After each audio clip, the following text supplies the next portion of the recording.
Assalamualaikum warahmatullahi wabarakatuh. Saya Bagas Nisa Putri akan menjelaskan tentang membangun sistem kompensasi yang konsisten secara internal. Bagian A yaitu konsistensi internal. Sistem kompensasi yang konsisten secara internal dengan jelas menentukan nilai relatif dari setiap pekerjaan. Jadi dia membandingkan nilai dari setiap pekerjaan dalam perusahaan yang sama dengan sisa pekerjaan yang ditemukan dalam perusahaan tersebut. Nah, serangkaian pekerjaan yang dipesan ini mewakili struktur atau hierarki pekerjaan. Perusahaan mengandalkan prinsip sederhana namun mendasar untuk membangun sistem kompensasi yang konsisten secara internal. Jadi deskripsi pekerjaan karyawan tersebut menjadi landasan perusahaan untuk menentukan kompensasi yang konsisten secara internal. Pekerjaan yang membutuhkan kualifikasi lebih tinggi, tanggung jawab yang lebih, dan tugas yang lebih kompleks harus dibayar lebih dibandingkan dari pekerjaan yang membutuhkan kualifikasi lebih rendah, tanggung jawab lebih sedikit, dan tugas pekerjaan yang kurang kompleks. Selanjutnya itu ada contoh dari struktur kompensasi yang konsisten secara internal. Nah, di garis vertikal ada tingkatan gajinya, dan yang di garis horizontal itu ada tingkatan tanggung jawabnya. Nah, bisa kita lihat dari contoh tersebut ada gaji dari manajer yaitu sebesar $58.000. Terus gaji dari konselor 3 itu ada $40.000, dan konselor 2 ada $26.000, dan yang terakhir konselor 1 $20.000. Nah, dari grafik tersebut kita bisa melihat bahwa semakin tinggi jabatan yang dipegang oleh suatu karyawan atau semakin banyak juga tanggung jawab yang harus dilaksanakan, itu semakin banyak juga upah atau gaji yang diberikan oleh perusahaan tersebut. Manajer memiliki tanggung jawab yang jauh lebih besar untuk memastikan praktik yang efektif daripada konselor tingkat pemula. Perbedaan dalam tingkat upah rata-rata antara konselor 2 dan konselor 1 harus jauh lebih kecil daripada antara tingkat rata-rata upah manajer dengan tunjangan konselor 1, karena perbedaan tanggung jawab antara tunjangan konselor 2 dan tunjangan konselor 1 jauh lebih sedikit daripada perbedaan antara manajer dan konselor 1. Jadi kita bisa lihat di grafik tersebut, di konselor 1 itu dan konselor 2 perbedaan gajinya hanya sedikit karena mereka mengemban tanggung jawab yang sedikit lebih sama. Sedangkan yang kalau misalnya dibandingkan dengan konselor 1 dengan manajer yang jauh perbedaan gajinya yaitu sebesar $38.000 karena perbedaan tanggung jawab dan posisi yang diemban oleh karyawan tersebut. Selanjutnya itu ada proses untuk menciptakan struktur kerja yang konsisten secara internal. Menurut pakar kompensasi dan profesional SDM, ada 2 proses yang bisa dilakukan, yaitu ada analisis pekerjaan dan evaluasi pekerjaan. Analisis pekerjaan hampir murni prosedur deskriptif, sedangkan evaluasi kerja adalah penilaian dari pekerjaan yang telah dilakukan oleh karyawan. Nah, analisis pekerjaan efektif mengidentifikasi dan mendefinisikan konten pekerjaan. Konten pekerjaan adalah tugas yang bersangkutan dengan faktor-faktor sebagai keterampilan dan upaya, yaitu faktor-faktor yang dapat dikompensasi yang diperlukan untuk melakukan pekerjaan secara memadai. Nah, yang memimpin proses analisis pekerjaan itu adalah manajer sumber daya manusia yang akan dibantu oleh karyawan dan penyelia lain yang menawarkan perspektif mereka tentang sifat dari pekerjaan dianalisis.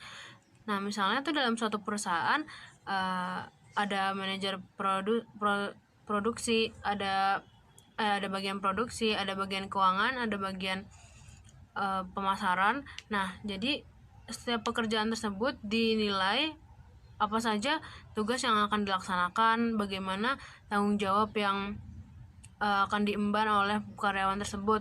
Nah, jadi ketika mereka sudah bersama-sama menilai sifat yang ada dari pekerjaan tersebut atau sudah dianalisis, hasil tersebut yang akan nantinya manajer sumber daya manusia akan menulis deskripsi pekerjaan yang menjelaskan tugas dari pekerjaan tersebut dan kualifikasi minimum yang disyaratkan individu untuk melakukan pekerjaan mereka secara efektif.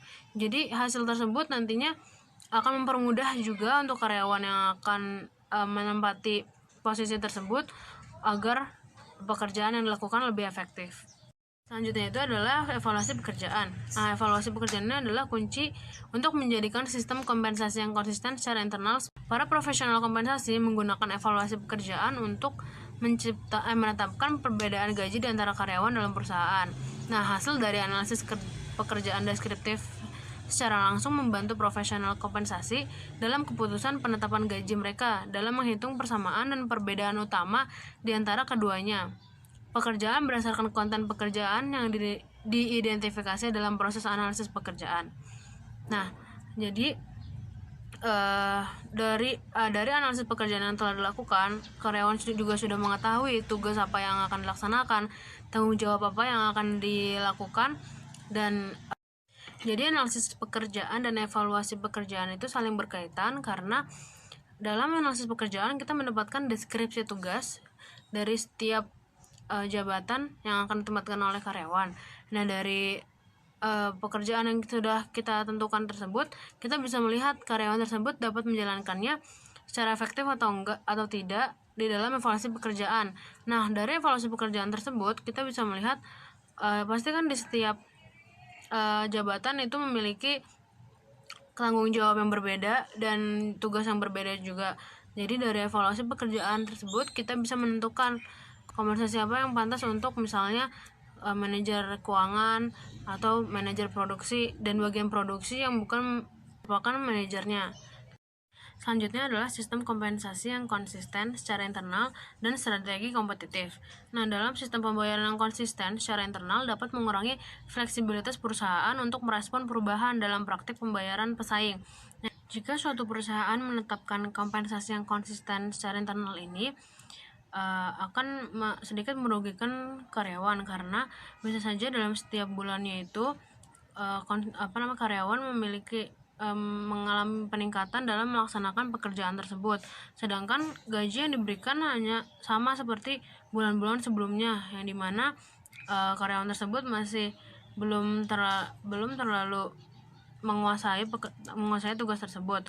Nah, sedangkan di perusahaan yang lain tidak menetapkan kompensasi yang konsisten, jadi dia di setiap bulannya melihat perkembangan pekerjaan yang dilakukan oleh karyawan, sehingga karyawan tersebut bisa saja memilih perusahaan yang lain dan meninggalkan perusahaan tersebut karena di perusahaan yang lain dia dibayar sesuai dengan kemampuan yang semakin meningkat tersebut. Selanjutnya itu adalah pekerjaan yang didefinisikan secara sempit. Nah, dalam analisis pekerjaan itu kan kita memang mendeskripsikan sifat dan tugas apa yang akan nantinya diberikan oleh karyawan tersebut. Nah, tapi pekerjaan tersebut hanya didefinisikannya secara sempit karena hanya dilakukan dalam sekali saja, sehingga tidak ada pekerjaan tambahan. Nantinya tidak ada pekerjaan tambahan yang sebenarnya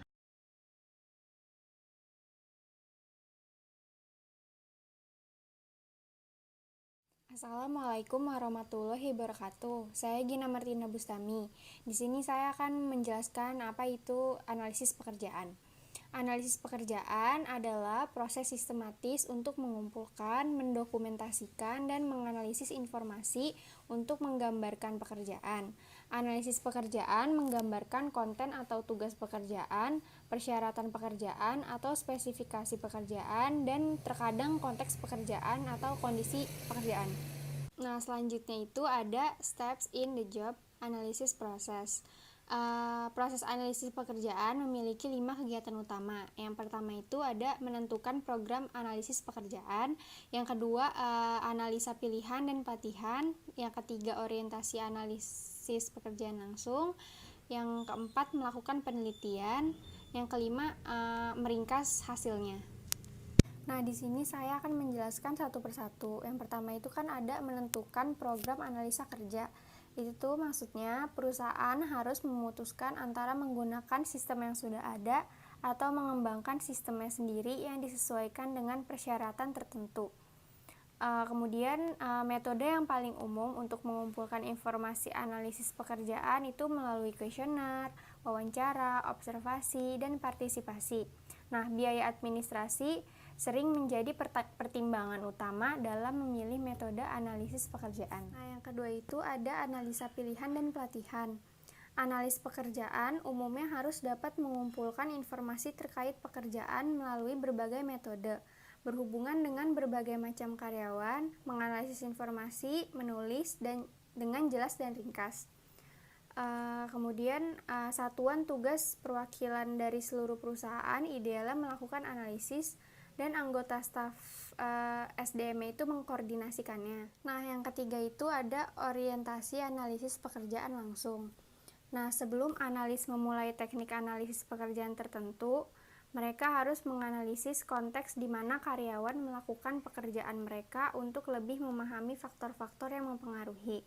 Selain itu, analis harus mendapatkan dan meninjau informasi internal seperti bagan organisasi, daftar pemegang jabatan, klasifikasi setiap posisi yang akan dianalisis, nama yang tidak sesuai pekerjaan dan tingkat upahnya, dan buku petunjuk atau buku pegangan apapun untuk peralatan operasinya. Lalu yang keempat itu ada melakukan penelitian. Nah, itu dengan metode pengumpulan data dan sumber data. Nah, setelah analis mengumpulkan dan memahami data awal ini, mereka dapat mulai mengumpulkan dan mencatat informasi untuk setiap pekerjaan di perusahaan. Analis harus hati-hati memilih metode pengumpulan data dan sumber data. Metode yang paling umum digunakan itu adalah kuesioner dan observasi. Nah, di dalam kuesioner itu biasanya pertanyaan-pertanyaannya itu misalnya kayak jelaskan tugas yang paling sering Anda lakukan, terus seberapa sering Anda melakukan tugas ini, lalu buat daftar lisensi, izin, atau sertifikasi apapun yang diperlukan untuk melakukan tugas yang diberikan pada posisi Anda. Selanjutnya, buatlah daftar peralatan, mesin, atau alat yang bisa Anda operasikan sebagai bagian dari tugas posisi Anda. Nah, lalu apakah pekerjaan Anda memerlukan kontak dengan orang lain di departemen lain, perusahaan luar, atau agen? Nah, jika ya, tolong jelaskan. Nah, selanjutnya pertanyaan yang terakhir itu kayak, apakah pekerjaan Anda memerlukan tanggung jawab pengawasan? Nah, yang terakhir itu ada meringkas hasilnya. Jadi itu deskripsi pekerjaan, meringkas tujuan pekerjaan, dan daftar tugas, serta tanggung jawabnya. Deskripsi pekerjaan yang efektif umumnya menjelaskan yang pertama, apa yang dilakukan karyawan untuk melakukan pekerjaan itu. Yang kedua, bagaimana karyawan melakukan pekerjaan itu. Yang ketiga, mengapa karyawan melakukan pekerjaan dalam hal kontribusinya terhadap fungsi perusahaan. Yang keempat itu ada tanggung jawab pengawasan. Terus yang kelima itu kontak dengan karyawan lain di dalam atau di luar perusahaan. Yang keenam, keterampilan, pengetahuan, dan kemampuan yang harus dimiliki karyawan untuk melaksanakan tugas pekerjaan. Yang terakhir, kondisi fisik dan sosial di mana karyawan harus melakukan pekerjaan. Nah, selanjutnya itu deskripsi pekerjaan biasanya berisi 4 bagian. Yang pertama ada judul pekerjaan, ringkasan pekerjaan, tugas pekerjaan, dan spesifikasi pekerjaan. Nah, kemudian ada pertimbangan hukum untuk analisis pekerjaan. Pemerintah tidak mewajibkan perusahaan untuk melakukan analisis pekerjaan. Namun, melakukan analisis pekerjaan itu bisa meningkatkan kemungkinan bahwa keputusan kerja hanya didasarkan pada persyaratan pekerjaan yang bersangkutan. Selanjutnya di bawah Equal Pay Act, perusahaan harus membenarkan perbedaan upah antara pria dan wanita yang melakukan pekerjaan yang setara.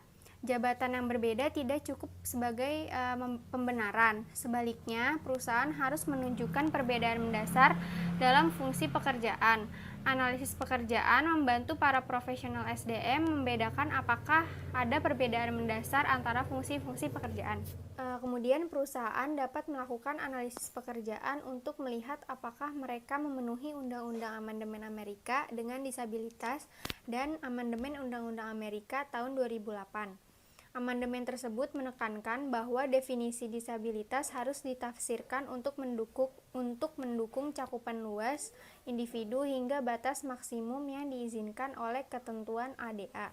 Selama pelamar yang cacat dapat melakukan fungsi-fungsi penting dari suatu pekerjaan dengan akomodasi yang masuk akal, perusahaan tidak boleh mendiskriminasi pelamar ini dengan membayar mereka lebih sedikit daripada karyawan lain yang melakukan pekerjaan yang sama.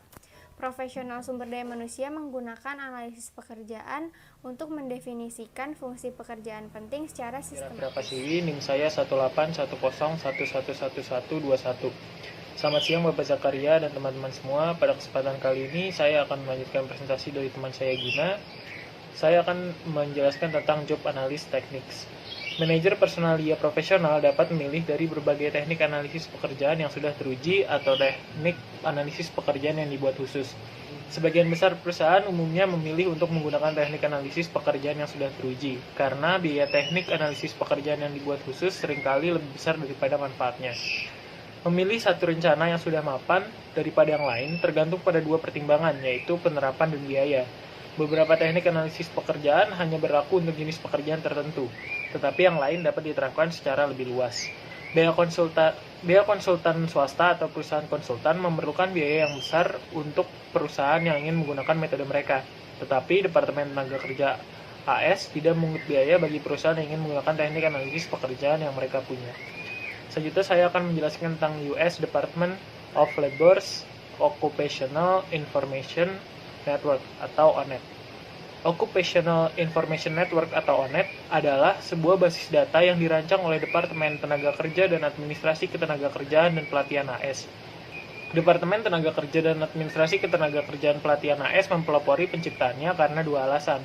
Yang pertama, ONET dirancang untuk menggambarkan pekerjaan secara relatif sektor layanan ekonomi baru. Yang kedua, ONET lebih lanjut menjelaskan secara akurat pekerjaan yang berkembang sebagai hasil dari kemajuan teknologi. ONET bersifat komprehensif karena menggabungkan informasi tentang pekerjaan dan pekerja. ONET memiliki sebuah model konten yang mencantumkan 6 kategori informasi pekerjaan dan pekerja. Berikut penjelasannya. Model konten ONET. Seperti yang tertera pada gambar, model konten ONET itu ada 6. Yang pertama, experience requirement atau persyaratan pengalaman. Persyaratan pengalaman meliputi dua hal, yaitu pengalaman dan pelatihan dan perizinan. Informasi pengalaman dan pelatihan menjelaskan berbagai persiapan khusus yang diperlukan untuk masuk ke suatu pekerjaan ditambah pengalaman kerja yang berkontribusi pada kualifikasi untuk suatu pekerjaan.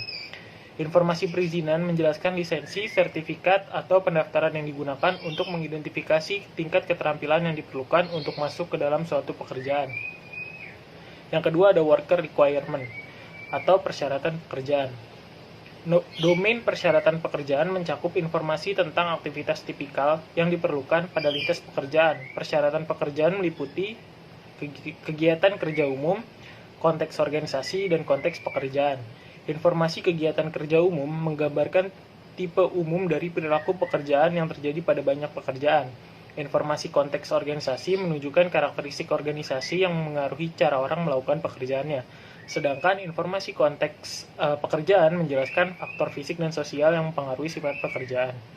Yang ketiga ada occupational specific information atau informasi persyaratan pekerjaan spesifik.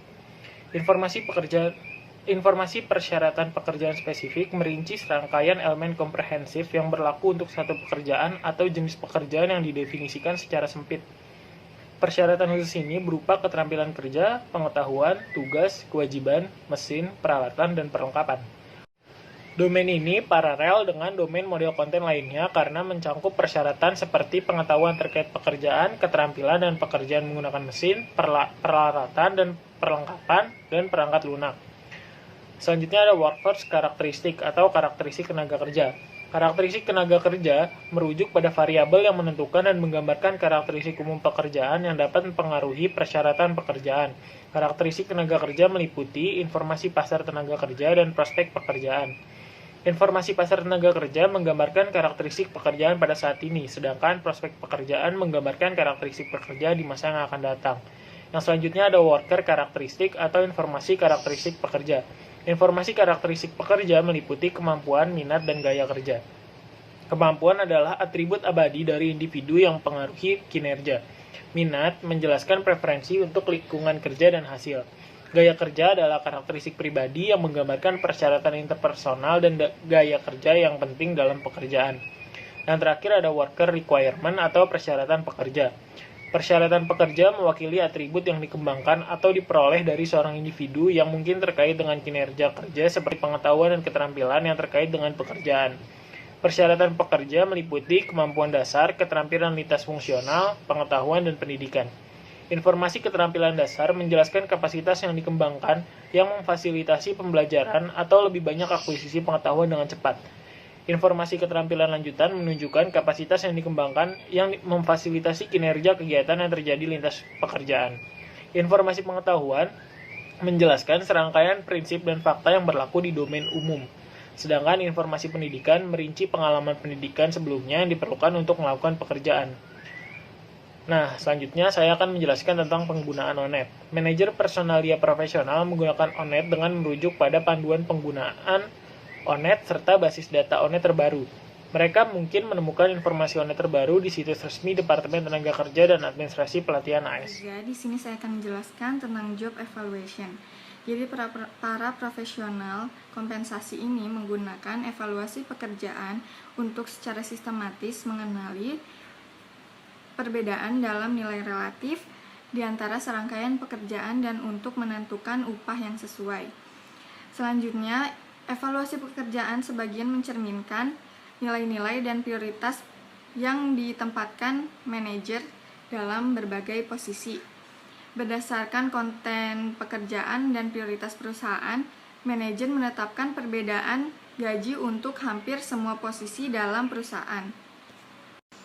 Selanjutnya, faktor kompensasi. Para profesional kompensasi pada umumnya mendasarkan evaluasi pekerjaan pada faktor-faktor yang dapat dikompensasi, yang merupakan karakteristik pekerjaan yang menonjol di mana perusahaan menetapkan tingkat upah yang relatif. Nah, sebagian besar perusahaan mempertimbangkan keterampilan, upaya, tanggung jawab, dan kondisi kerja yang berasal dari Undang-Undang Pembayaran Setara.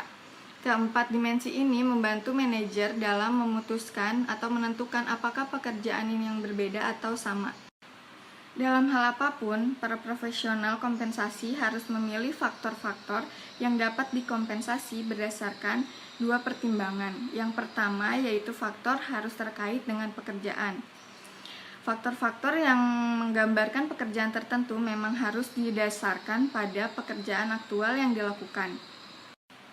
Kedua, para profesional kompensasi harus memilih faktor-faktor yang dapat dikompensasi yang memajukan strategi perusahaan. Misalnya, perusahaan yang memperhatikan diferensiasi produk pasti akan menganggap inovasi sebagai hal yang penting, dan perusahaan yang membedakan diri mereka sendiri dengan hubungan pelanggan yang berkualitas tinggi pasti cenderung memberi nilai besar pada faktor-faktor yang dapat dikompensasi, seperti pengetahuan dan keterampilan interpersonal atau strategi berbiaya terendah mungkin menekan berbagai jenis faktor-faktor yang dapat dikompensasi. Assalamualaikum warahmatullahi wabarakatuh. Saya Arina Etika. Di sini saya akan menjelaskan tentang job evaluation process. Jadi job evaluation process itu ada 6 langkah. Yang pertama, menentukan teknik evaluasi pekerjaan tunggal versus ganda. Jadi profesional kompensasi harus menentukan apakah satu teknik evaluasi pekerjaan sudah cukup untuk menilai beragam pekerjaan. Secara khusus, keputusan tersebut dipicu oleh munculnya pertanyaan-pertanyaan seperti, bisakah kita menggunakan faktor-faktor yang sama untuk mengevaluasi pekerjaan operator forklift dan pekerjaan manajer pabrik? Jika jawabannya iya, maka satu teknik evaluasi pekerjaan sudah cukup. Dan jika jawabannya tidak, butuh pendekatan lain untuk mengevaluasi pekerjaan yang digunakan.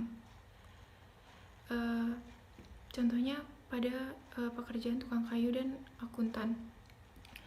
Karena ketangkasan manual merupakan faktor penting yang dapat dikompensasi yang menggambarkan pekerjaan pertukangan dan hampir tidak sama pentingnya dengan posisi akuntan. Pada akhirnya, profesional kompensasi akan menciptakan sebanyak mungkin struktur pekerjaan karena ada teknik evaluasi pekerjaan yang sesuai untuk kelompok pekerjaan sejenis. Dan yang kedua, memilih komite evaluasi pekerjaan.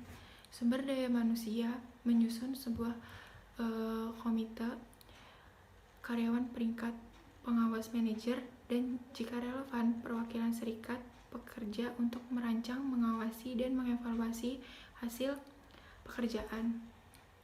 Yang ketiga, melatih karyawan untuk melakukan evaluasi pekerjaan. Individu harus memahami tujuan proses. Selain mengetahui tujuan perusahaan, evaluator juga harus berlatih menggunakan kriteria evaluasi pekerjaan yang dipilih sebelum menerapkannya pada pekerjaan yang sebenarnya. Dan yang keempat, mendokumentasikan rencana evaluasi pekerjaan. Mendokumentasikan rencana evaluasi pekerjaan berguna untuk tujuan hukum dan pelatihan. Rencana yang terdokumentasi dengan baik dapat memungkinkan karyawan untuk memahami dengan jelas bagaimana pekerjaan mereka dievaluasi dan hasil dari proses tersebut. Selain itu, rencana yang terdokumentasi dengan baik memberikan pedoman untuk mengklarifikasi ambiguitas dalam hal banding karyawan atau tantangan hukum. Yang kelima, berkomunikasi dengan karyawan. Hasil evaluasi pekerjaan penting bagi semua karyawan. Perusahaan harus berkomunikasi secara formal dengan karyawan selama proses analisis pekerjaan dan evaluasi untuk memastikan pemahaman dan penerimaan karyawan terhadap proses dan evaluasi pekerjaan. Dan yang keenam, menyiapkan proses banding. Perusahaan harus menetapkan prosedur banding yang memungkinkan ulasan berdasarkan kasus per kasus untuk memberikan pemeriksaan pada proses melalui pemeriksaan ulang. Banding semacam itu mengurangi tuduhan diskriminasi ilegal yang akan lebih mungkin terjadi jika karyawan tidak diberi suara. Profesional kompensasi biasanya meninjau banding karyawan. Perusahaan semakin memproses banding melalui komite yang terdiri dari profesional kompensasi dan sampel karyawan dan penyelia yang representatif. Keluhan lebih cenderung menilai keputusan banding sebagai adil jika komite dilibatkan. Keputusan komite harus mencerminkan beragam perspektif peserta daripada penilaian satu individu. Assalamualaikum warahmatullahi wabarakatuh. Saya Rifan Arfianto Putra, NIM 181111091. Di sini saya akan menjelaskan sedikit mengenai job evaluation teknik. Kompensasi profesional mengkategorikan metode evaluasi pekerjaan baik secara evaluasi berbasis pasar atau pekerjaan-pekerjaan evaluasi konten teknik. Rencana evaluasi berbasis pasar menggunakan data pasar untuk menentukan perbedaan dalam nilai pekerjaan. Banyak perusahaan memilih metode evaluasi berbasis pasar karena mereka tidak ingin menetapkan tingkat gaji yang terlalu rendah ataupun terlalu tinggi. Karena bila tingkat membayar terlalu rendah, maka akan membuat sulit untuk merekrut kandidat berbakat karena setiap karyawan tidak ingin bayarannya itu terlalu rendah. Sedangkan apabila tingkat membayar terlalu tinggi, maka dapat meningkatkan beban biaya yang akan berlebihan bagi perusahaan. Dan kompensasi profesional mengandalkan survei kompensasi untuk menentukan tingkat gaji yang berlaku dari pekerjaan di pasar tenaga kerja yang relevan. Selanjutnya itu ada metode titik. Metode titik adalah tingkat penilaian konten pekerjaan yang menggunakan metodologi kuantitatif. Pada metode ini, nilai relatif dari pekerjaan ditetapkan oleh besarnya nilai numerik keseluruhan untuk pekerjaan. Metode titik mengevaluasi pekerjaan dengan membandingkan faktor compensable. Setiap faktor didefinisikan dan ditugaskan berbagai titik berdasarkan nilai relatif faktor perusahaan. Metode titik merupakan metode pekerjaan konten yang paling populer karena memberikan profesional kompensasi lebih baik, kontrol atas menyeimbangkan pertimbangan internal maupun pasar. Selanjutnya ada 7 langkah untuk menyelesaikan metode titik. Yang pertama itu memilih benchmark pekerjaan. Pekerjaan metode titik evaluasi pekerjaan menggunakan pekerjaan patokan untuk mengembangkan faktor dan definisi mereka untuk memilih pekerjaan untuk mewakili seluruh rentang pekerjaan di perusahaan. Dengan adanya benchmark pekerjaan yang ditemukan di luar perusahaan, maka akan memberikan referensi poin terhadap pekerjaan yang ada di dalam perusahaan ketika akan dinilai. Yang kedua itu ada langkah untuk memilih compensable factor berdasarkan benchmark pekerjaan. Mendefinisikan faktor compensable yang cukup untuk mewakili lingkup pekerjaan yang berguna untuk evaluasi. Setiap tolak ukur harus dijelaskan oleh faktor yang membantu membedakannya dari nilai semua pekerjaan lainnya, seperti keterampilan dapat mencakup pengetahuan pekerjaan, pendidikan, kemampuan fisik, kemampuan mental, ketangkasan, serta akurasi.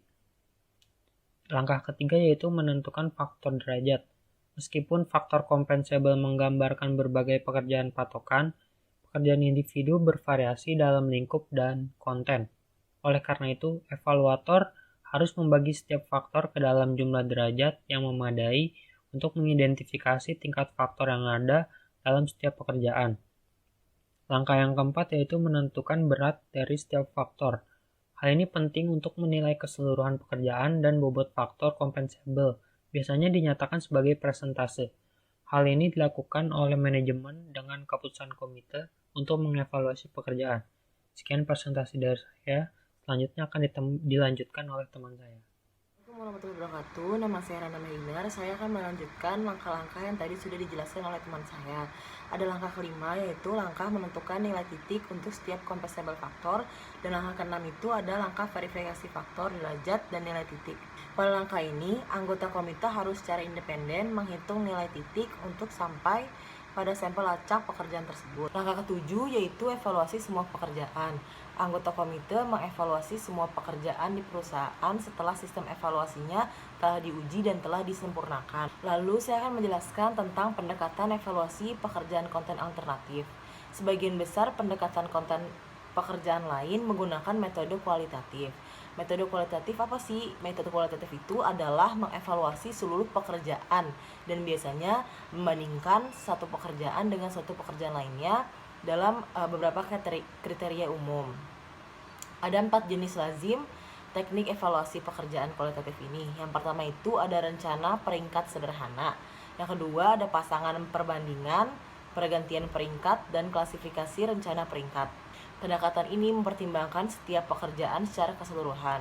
Biasanya digunakan dalam perusahaan kecil yang memiliki relatif sedikit karyawan. Namun dalam perusahaan besar yang mengklasifikasi banyak pekerjaan, anggota komite evaluasi pekerjaan secara independen memberikan peringkat pekerjaan pada dasar departemen. Setelah mengevaluasi setiap pasangan, evaluator menjumlahkan poin untuk setiap pekerjaan. Pekerjaan dengan poin terbanyak adalah peringkat tertinggi, dan begitu sebaliknya. Alternatif untuk job evaluasi, kompensasi profesional menetapkan tingkat membayar untuk pekerjaan dalam berbagai cara. Selain melalui proses evaluasi pekerjaan sebagai didefinisikan sebelumnya, metode alternatif ini termasuk ketergantungan pada tingkat gaji pasar, membayar intensif, tarif individu, dan perundingan kolektif. Selain tingkat gaji pasar, insentif membayar juga dapat menjadikan dasar untuk membangun kompensasi inti untuk pekerjaan. Insentif meningkatkan sebagian atau semua kompensasi inti karyawan untuk pencapaian tujuan kinerja yang telah ditentukan. Selanjutnya, baik inti dan pinggiran kompensasi dapat ditentukan dari negosiasi antara individu dan perusahaan. Oke, selanjutnya di sini saya akan membahas tentang internally consistent compensation system and competitive strategy. Jadi sistem kompensasi yang konstan ini bila dikaitkan dengan kompetitif strateginya itu kayak gimana ya? Makanya saya ulangi lagi, untuk sistem kompensasi yang konstan ini secara internal, saya nyebutnya gaji ya. Gajinya itu sudah terstruktur dari job analisis dan juga job evaluasi. Makanya seberapa besar tugas yang kalian emban, maka gajinya itu sudah ada takarannya tiap-tiap pekerjaannya. Makanya bisa disebut gajinya itu sudah terstruktur dari tiap-tiap deskripsi pekerjaannya ya. Sistem ini mungkin cocok untuk perusahaan yang sangat menekankan biaya terendah. Jadi bisa saja taraf-tarafnya itu diperkecil dikit ya oleh perusahaannya itu. Namun keterbatasannya di sini, sistem ini dapat menurunkan fleksibilitas perusahaan dalam merespon pesaing.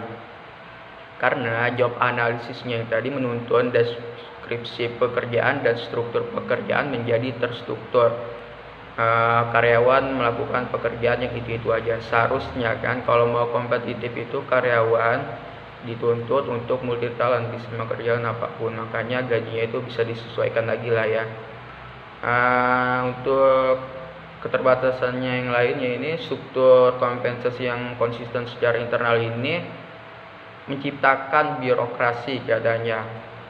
Perusahaan menciptakan tingkatan staf pekerjaan-pekerjaannya itu. Makanya untuk menanggapi kompetisinya tadi mungkin mengharuskan karyawan untuk terlibat dalam tugas yang melampaui apa yang tertulis di dalamnya deskripsi pekerjaan mereka setiap kali tekanan kompetitifnya itu menuntut. Dalam prosesnya definisi pekerjaan menjadi lebih lancar yang membuat penilaian ekuitas lebih sulit. Oke ya, jadi mungkin untuk kompetitifnya itu perusahaan seharusnya bisa mempertahankan karyawan yang sudah memiliki ya produktivitas tinggi ya, mungkin karyawan hebat, dan juga bisa menarik karyawan-karyawan yang di luar mungkin ada bobot atau ada bakat untuk bisa ditarik perusahaan. Makanya kompensasinya itu bisa disesuaikan lagi ya oleh perusahaan ini. Oke. Cukup sekian presentasi dari kami, mungkin itu saja. Mohon maaf apabila kekurangan. Assalamualaikum warahmatullahi wabarakatuh.